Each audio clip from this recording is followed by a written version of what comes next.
Hello friends, स्वागत है आपका अपना चैनल रामवाण मेडिसिन में, जहां आपको हर प्रकार की दवाइयाँ तथा उसके यूजेस के बारे में बताते हैं। So please like, subscribe and press the bell icon.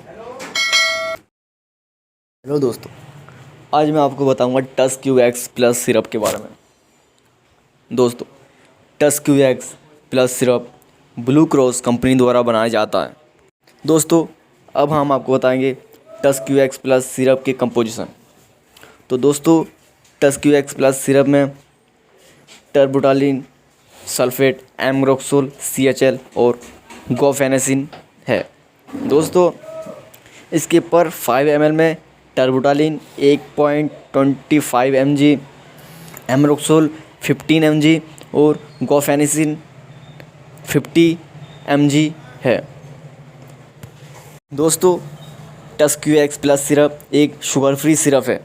अगर किसी व्यक्ति को शुगर है तो वह भी इस सिरप को ले सकता है। दोस्तों, अब हम बताएंगे इसके डोज के बारे में। दोस्तों, इसके डोज के बारे में बताने से पहले मैं एक चीज़ बताना चाहता हूँ आपको कि कोई भी दवाई लेने से पहले आप अपने डॉक्टर से ज़रूर सलाह लें। दोस्तों, इस सिरप को हम 5 ml से 10 ml तक ले सकते हैं सुबह शाम, और बच्चे 2.5 से 5 ml ले सकते हैं। धन्यवाद।